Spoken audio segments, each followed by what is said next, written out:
தவக்காலம் முதல் வாரம் புதன்கிழமை. முதல் வாசகம். நினிவே மக்கள் தங்கள் தீய வழிகளை விட்டு விலகினார்கள். இறைவாக்கினர் யோனா நூலிலிருந்து வாசகம். அதிகாரம் 3, இறைவார்த்தைகள் 1-10 வரை. இரண்டாம் முறையாக யோனாவுக்கு ஆண்டவரின் வாக்கு அருளப்பட்டது. அவர், நீ புறப்பட்டு நினிவே மாநகருக்கு போய் நான் உன்னிடம் சொல்லும் செய்தியை அங்குள்ளோருக்கு அறிவி என்றார். அவ்வாறே யோனா புறப்பட்டு ஆண்டவரது கட்டளைப்படி நினிவேக்கு சென்றார். நினிவே ஒரு மாபெரும் நகர். அதை கடக்க 3 நாள் ஆகும்.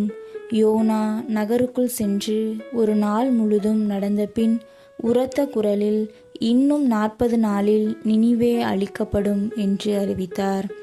நினிவே நகர மக்கள் கடவுளின் செய்தியை நம்பி எல்லாரும் நோன்பிருக்க முடிவு செய்தார்கள். பெரியோர் சிறியோர் அனைவரும் சாக்கு உடை உடுத்தி கொண்டனர். இந்த செய்தி நினிவே அரசனுக்கு எட்டியது. அவன் தன் அரியணையை விட்டிறங்கி அரச உடையை களைந்துவிட்டு சாக்கு உடை உடுத்தி கொண்டு சாம்பல் மீது உட்கார்ந்தான்.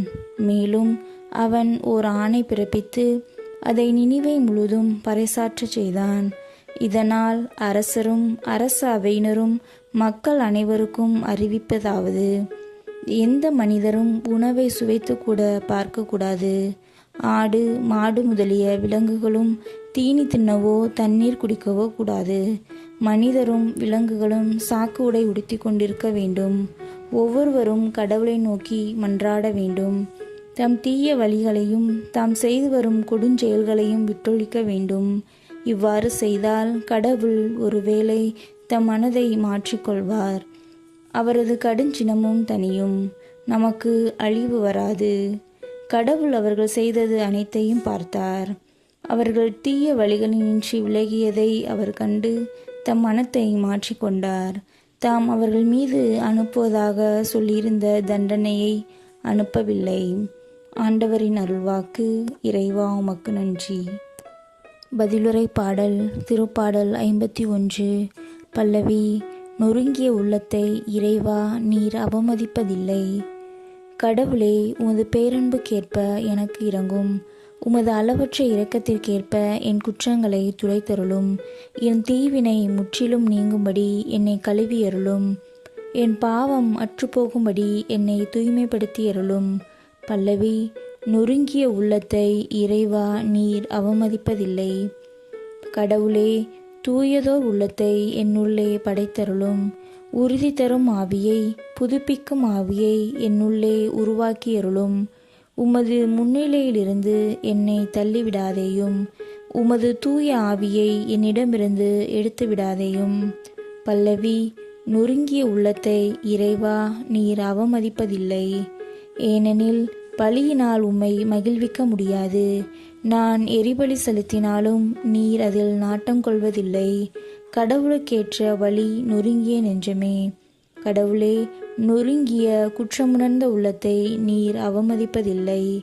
பல்லவி. நொறுங்கிய உள்ளத்தை இறைவா நீர் அவமதிப்பதில்லை. நற்செய்திக்கு முன் வசனம்.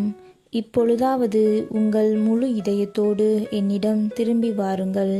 ஏனெனில் நாம் அருள் நிறைந்தவர், இரக்கம் மிக்கவர் என்கிறார் ஆண்டவர். நற்செய்தி வாசகம். இத்தீய தலைமுறையினருக்கு யோனாவின் அடையாளத்தை தவிர வேறு அடையாளம் எதுவும் கொடுக்கப்பட மாட்டாது. லூக்கா எழுதிய தூய நற்செய்தியிலிருந்து வாசகம்.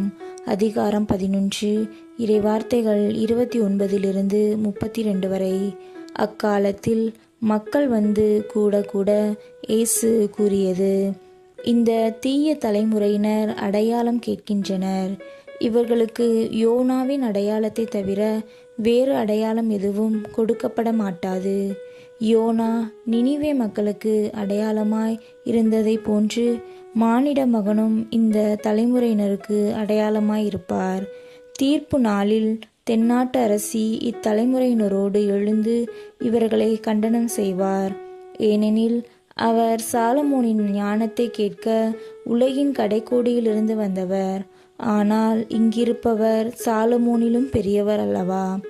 தீர்ப்பு நாளில் நினிவே மக்கள் இத்தலைமுறையினரோடு எழுந்து இவர்களை கண்டனம் செய்வார்கள்.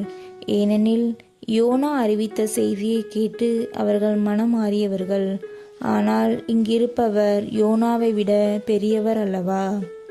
ஆண்டவரின் அருள்வாக்கு. கிறிஸ்துவே உமக்கு புகழ்.